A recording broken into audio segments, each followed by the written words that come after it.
The coffee was still hot when I walked out onto the back porch and looked out at the water. My lake house sat on 3 acres just outside Gatlinburg, Tennessee, tucked between old oak trees and a stretch of shoreline that caught the morning light like copper. I had bought it 6 months earlier, paid in full, and not once since then had I woken up with a knot in my chest. That feeling alone, that simple, quiet absence of dread, was worth more to me than the property itself. I was 63 years old. I had a cup of good coffee, a dog named Chester, sleeping at my feet, and a bank account that would have shocked every single person who had ever underestimated me. And there had been plenty of them. I had not always lived like this. 17 years ago, I was a carpenter in Murfreesboro with a small shop, a modest house, and what I believed was a close family. My son Derek was in his late 20s then, and he had just married a woman named Nicole. She was sharp-looking, well-spoken, and carried herself like someone who had already decided where she was going and intended to let nothing stand in her way. I told myself that confidence. I told myself ambition. I was wrong on both counts. The first year was fine. The second year, things began to shift in ways I could not quite name. Derek stopped calling as often. As life, as often will man. When I visited, Nicole would find reasons to keep the conversation short, or she would leave the room in a way that somehow ended the visit entirely. Small things. The kind of thing you dismiss once, twice, a dozen times, because you do not want to believe what your instincts are telling you. By the third year, Derek told me flatly that Nicole felt I was too involved in their lives. I had no idea what that meant. I had not been involved at all. I showed up for birthdays. I helped Derek fix his gutters once. I called on Sundays. That, apparently, was too much. Nicole's version of a good father-in-law was one who existed at a comfortable distance and asked for nothing in return. I tried to adjust. I called less. I visited less. I kept my opinions to myself, even when Derek mentioned things that worried me. Money problems. Arguments. Nicole's habit of spending well beyond what they earned. I said nothing. I was trying to be respectful. It did not matter. One afternoon, Derek drove to my shop alone and told me that Nicole had given him an ultimatum. It was her or me. He could not have both of us in his life. He had thought it over, he said. He was choosing his marriage. I remember standing there with sawdust on my hands, looking at my son, and not recognizing the man in front of me. He would not meet my eyes. He stared at the floor of my shop the way a child does when he knows he is doing something wrong but has decided to do it anyway. I asked him one question. I asked him if he was sure. He said yes. I did not beg. I did not argue. I told him I loved him, and I told him my door would always be open. And then I watched him walk out of my shop and drive away. That was in October. By Christmas, I had not heard from him again. What Nicole did not know, what neither of them knew, was that Derek's departure did not break me. It gutted me. Yes, there were nights in those first years when the silence of my house felt like a physical weight pressing down on my ribs. I grieved my son the way you grieve someone who is still alive and simply chooses not to know you. It is a particular kind of grief that has no ceremony, no casseroles from neighbors, no one telling you how sorry they are. You just carry it. But I was still a man who knew how to work. I took everything I had felt, the grief, the anger, the long, quiet nights, and I put it into my craft. I had always made furniture, but I began making furniture differently, better. I started studying wood the way some men study scripture, learning the grain of every species, the way walnut moves differently than cherry, the way white oak holds a finish. I hired 2 young men who were hungry to learn. I took commissions from restaurants and hotels in Nashville. I built a reputation that spread, slowly at first and then quickly, the way fire spreads when the conditions are right. 8 years after Derek walked out of my shop, a furniture company out of Atlanta offered to buy my business. I negotiated hard. I sold it for enough money that I spent 3 days after signing simply sitting in my backyard trying to understand that the number was real.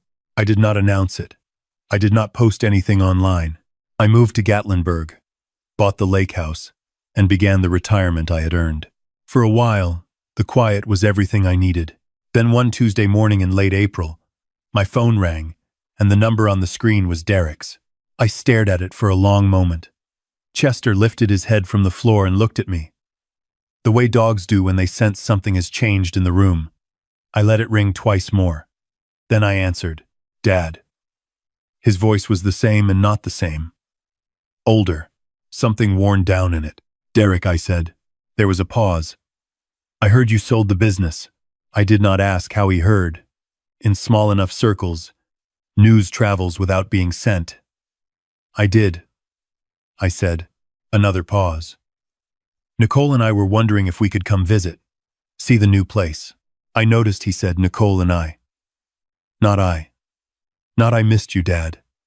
Not I'm sorry. For 17 years of nothing. Nicole and I. "Sure," I said. "Come on up this weekend."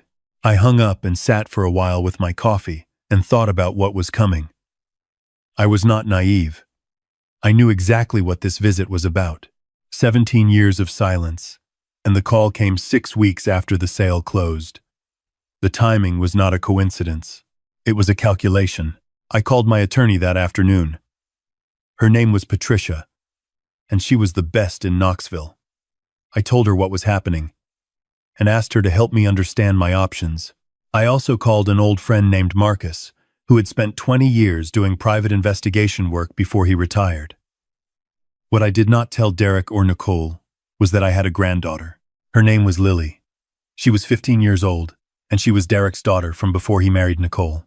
Her mother had passed away when Lily was 3, and Derek had been raising her alone until Nicole came into the picture. Lily had reached out to me 2 years earlier on her own, through Facebook of all things. She had written me a message that I have read so many times I have memorized it. She said she had always known she had a grandfather out there. She said her dad did not talk about me much, but she had found some old photos in a box. She said she did not want to cause any trouble. She just wanted to know if I was real. I wrote her back within 5 minutes. We had been talking regularly ever since, always carefully, always without Derek or Nicole knowing. Lily was sharp, funny, and had her grandmother's eyes, my late wife's eyes. She was also, I had come to understand slowly and with growing dread, living in a house where Nicole treated her like an inconvenience that had been inherited along with the marriage. "Nothing dramatic enough to report," Lily always said. Nicole never hit her. She just made Lily feel invisible in a way that had its own kind of damage. Nicole picked at her grades, her friends, her appearance, the way she laughed too loud.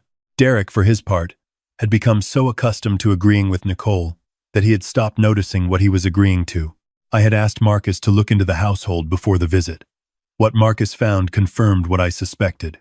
There were significant debts, the kind accumulated quietly through years of spending designed to look like success. 2 cars they could not afford. A house that had been refinanced twice. A pattern of Nicole contacting financial advisors to ask, in a roundabout way, what happened to assets when an elderly parent was declared unable to manage their own affairs. That last part I read 3 times. When Derek and Nicole arrived that Saturday, I watched them pull up the long gravel driveway from the front porch. They stepped out of the car, and I saw Nicole's eyes move across the property, the way an appraiser's do, measuring, calculating, assigning value. She smiled when she reached the porch. It was a real smile, which made it worse somehow. "Raymond," she said, and hugged me like we were old friends. Derek hugged me too, and it was awkward the way long absences make everything awkward. Too careful. Too brief. "It's good to see you, Dad," he said, and I believed he meant it, and that made it complicated. I showed them the house. 3 bedrooms, a large living area that opened onto the back deck, the dock, extending out over the water. Nicole walked through each room with her hands clasped in front of her and made sounds of admiration that were designed to sound spontaneous. By the time we sat down on the deck with iced tea, she had already remarked twice on how much space there was for just one person. We talked about nothing important for the first hour. Derek asked about the business sale. In a casual way, that was not casual at all. I gave him general answers and changed the subject. Nicole watched the exchange the way someone watches a chess match where they have already decided how it ends. It was over dinner that she made her move. "You know," Nicole said, setting down her fork in that deliberate way she had, "Derek and I have been talking, and we feel terrible about the distance between you two. We really do. One. She looked at me with an expression of sincere concern that I imagined she had practiced. "We were thinking, and tell me if this is crazy, but with all this space, and with you being here alone, it might make sense for us to move in, just until we get back on our feet. We could take care of the property, keep you company." I looked at Derek. He was looking at his plate. "You'd have your privacy," Nicole continued. "We'd take the 2 guest rooms. Lily could have the smaller one. It would really just be—" "And Lily," I said. Nicole paused. A small falter, quickly recovered. "Yes, she'd come with us, of course." I nodded slowly. I made my face look like I was thinking it over. I had, in fact, already thought it over in considerable detail. "Let me sleep on it," I said. Nicole smiled. "Of course. Take all the time you need." I excused myself that evening, saying I was tired, and I went to my room and called Marcus. I told him what Nicole had said. Marcus told me what else he had found that week. The debt was worse than I had known. There was also a conversation Nicole had apparently had with a neighbor overheard accidentally, relayed to Marcus through sources I had learned not to ask about, in which Nicole described her plan to move in with her elderly father-in-law, get access to his finances by being helpful, and use that access to stabilize their situation before he got any older and things got complicated. She had used the word senile. She had said she expected he would go senile within a few years, and that by then it would not matter. I slept fine that night, which may say something about me. The next morning at breakfast, I told them yes. Nicole looked as though she had been holding her breath for 12 hours. "Oh, Raymond, that is wonderful. We'll be so good to you, I promise." Derek reached across the table and put his hand on mine for a brief moment. He was relieved too, but for different reasons, I thought. He had been managing Nicole for so long that having her relieved took pressure off him. He had stopped being able to separate her relief from his own. They moved in 3 weeks later. The first month was pleasant enough. Nicole was on her best behavior, which meant she was helpful and attentive in ways that occasionally felt like being studied. She reorganized my kitchen without asking, which I said nothing about. She began calling Patricia, my attorney, various things, your legal lady, that woman at the firm, and asked twice why I needed an attorney on retainer. I told her it was a holdover from running a business, and changed the subject both times. Lily arrived with 1 duffel bag and 2 boxes of books. She was taller than I had imagined from our conversations, with her grandmother's eyes exactly as I had remembered them in photographs. When Nicole went to bring in the rest of the car, Lily looked at me quickly and said, in a low voice, "She doesn't know we know each other." "I know," I said. "We'll keep it that way for now." "Okay," she said. Then, very quietly, "Thank you for letting me come." I had to look out the window for a moment before I could answer her. Living in the same house, I began to see what Lily had described more clearly. Nicole spoke to her the way you might speak to a dog that had never been properly trained. Not cruel, just dismissive. When Lily got a B+ on a paper she was proud of, Nicole glanced at it and said that was fine for now. When Lily mentioned wanting to take an AP class in the fall, Nicole said they would have to see about transportation, which both of us understood meant no.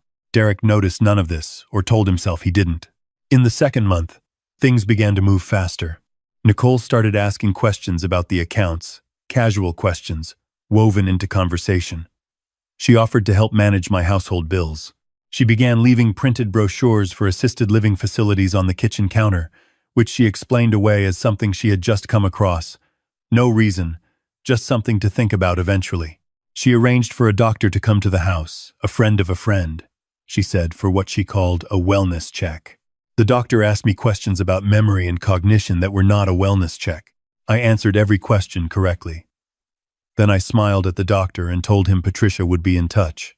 Nicole spent the rest of that day very quiet. What she did not know was that Marcus had been documenting everything from outside for 6 weeks. He had documentation of the financial fraud they had been building, slowly accounts that Derek had been directed to open in both his and my name, paperwork Nicole had drafted twice, for power of attorney, on the pretense of protecting me, and a conversation, captured on audio in a way that was legal in Tennessee, in which Nicole told Derek that if his father became difficult, they could move to have him assessed, and she knew someone at a care facility who would help them with the paperwork. Derek's response on that recording was 4 words: "Let's not rush it." I played that recording once, late at night, and did not play it again. Some things you only need to hear once to understand fully. I had been planning the gathering for weeks. I called it a housewarming, told Nicole it was a chance to meet the neighbors, and watched her immediately begin thinking about how to use it. She offered to organize it herself. I said that was very kind of her and let her do it. She invited 40 people. I quietly arranged for Patricia to attend, along with 2 of her colleagues, and a man from the sheriff's department I had spoken to after sharing Marcus's documentation. I also, the night before, sat down on the back porch with Lily and told her everything. She sat very still while I talked. When I finished, she looked at the water for a long time. "What's going to happen to my dad?" she asked. "I don't know yet," I said honestly. "That depends on some choices he makes very soon." "Do you think he knew everything she was doing?" I thought about the recording. I thought about those 4 words. "I think he knew enough," I said, and chose not to know the rest. Lily nodded slowly. "Okay," she said. "I'm okay." She said it twice, the way people do when they are telling themselves as much as anyone else. The gathering was on a Saturday afternoon, and the weather cooperated in the way that Tennessee weather sometimes does in spring, warm without being heavy, a good breeze off the water. Nicole wore a dress that was slightly too formal for a backyard party, which told me she had chosen it carefully. Derek stood near the grill and talked to the neighbors about football in the easy way he had always had with strangers. I waited until most people had arrived and the energy of the party was at its highest. Everyone comfortable. Glasses full. Guards down. I stepped up onto the deck and asked for a moment's attention. Nicole looked up from across the yard with a pleasant expression of curiosity. Derek turned from the grill. I said I wanted to take a moment to thank everyone for coming, and to say a few things while I had everyone together. I said I had been fortunate in life to build something with my hands and my time, and that I had learned the hard way that the most important thing a man can protect is not his property, but his clarity, his ability to see things as they actually are. I said that my son and his wife had moved into my home under the assumption that I was an old man who could be managed. I said this without anger, simply as a statement of fact. I said that the paperwork Nicole had drafted for power of attorney was currently in the possession of my attorney. I said that the accounts Derek had opened, using my name, without my consent, had been flagged. I said that I had documentation, and that the appropriate people had received copies of that documentation, and that I hoped the neighbors would forgive a brief interruption to an otherwise pleasant afternoon. The man from the sheriff's department had arrived quietly 20 minutes earlier and was standing near the side gate. Nicole's face went through several things very quickly. Disbelief first, then a kind of recalculation, then something harder underneath that. She looked at Derek. Derek looked at me. And for a moment, just a moment, he looked exactly like the boy I had raised, the one who had stood in my shop with sawdust on his boots, learning how to measure twice and cut once. He looked young and frightened, and suddenly without the protection of the story he had been telling himself. "Dad," he said, "let's talk about this inside." "We're talking about it here," I said. Nicole attempted composure. She told the neighbors this was a family misunderstanding. She used the word misunderstanding 3 times. She took a step toward me and said, quietly but not quietly enough, that I was embarrassing myself. "Nicole," I said, "you have been in my home for 8 weeks, trying to take everything I spent 30 years building. I know every conversation you had about having me declared incompetent. I know about the facility. I know about the accounts." I paused. "I'm 63 years old. I bench press more than your husband. I remember every single thing I have ever been told. And I am not embarrassed at all. She was quiet after that. The deputy spoke to Nicole and Derek separately. Patricia joined them. I did not watch the conversations because I did not need to. I walked to the edge of the dock and stood there with Chester. While behind me, the party quietly rearranged itself, the way parties do when something real has happened. After a while, Lily came and stood beside me. "Is it over?" she asked. "The hard part is," I said. Derek came to find me as the last of the neighbors were leaving. He stood a few feet away, and he did not look like a man who expected forgiveness. He looked like a man who had finally stopped being surprised by his own choices. "I didn't know about the facility," he said. "You knew enough," I said. He was quiet for a long time. "I'm sorry, Dad." I believed him. I also knew that being sorry and being trustworthy were not the same thing, and that I had learned that distinction late in life and intended to apply it. I told Derek that he was welcome to stay in Gatlinburg if he chose. There was a motel 20 minutes down the road. I would put him up for 2 weeks, and I would not interfere in whatever came next for him. I told him the house was no longer available to either of them. I told him I loved him and had never stopped, and that I also would not be managed, that those two things would have to coexist. Nicole was gone by evening. She left without speaking to me again. 2 of the boxes she packed were not her own, and Patricia's colleague walked her through returning them before she drove away. Derek stayed at the motel. He called me once a week for the next month. Short calls. Careful. Nothing asked for. I answered every one. It was a beginning of something I did not yet know how to name. Lily enrolled in the regional high school that fall. She signed up for 2 AP classes and a ceramics elective she had wanted to take for years, but had been talked out of by Nicole on the grounds of impracticality. On the first day, I drove her myself. She had her grandmother's eyes and her grandmother's stubbornness, and she was going to be extraordinary. And I had arrived in her life late, but I had arrived. That winter, she started asking questions about what I thought she might study in college. I told her I would not influence that choice. I told her the only opinion I had was that she should make it freely. Then I said, entirely casually, that whatever she decided, the tuition was taken care of. She looked at me for a long moment. She was not the kind of girl who cried easily. She cried then. In the evenings, I still go out to the back porch with my coffee. Chester is getting slower, but he still makes it to his spot by the railing. The oak trees have grown used to me. The water does what water does, and I sit with it and think about how a life can look completely different from the outside than it does from the inside.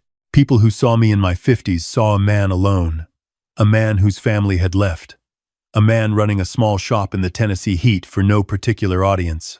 They did not see what I was building. I was not building furniture. The furniture was how I paid attention, how I stayed honest, how I practiced the discipline of making something real, from raw material that had no reason to become anything on its own. What I was building was harder to describe, but easier to keep. I was building a life that could not be taken from me because it was not made of things that could be taken. Nicole thought she was walking into a situation about money. She was partly right, but money was the smallest part of it.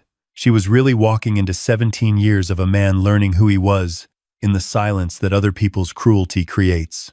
She was walking into someone who had been underestimated for so long that he had made a quiet peace with it, who had stopped needing anyone to witness what he was becoming because he had learned to witness it himself.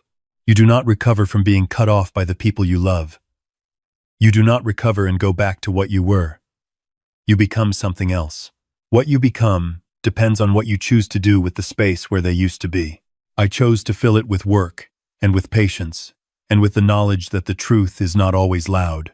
Sometimes it is a man on a back porch watching the water, waiting for the right moment to lay down every card he has been holding for 17 years. The morning after the party, I woke up, and the knot in my chest was still gone. I made my coffee. I walked out to the dock. The light came off the water the way it does in spring. And Chester sat beside me. And somewhere in the house, I could hear Lily moving around, making breakfast, probably reading while her eggs cooked, the way she always did. 17 years is a long time to wait. It is not too long.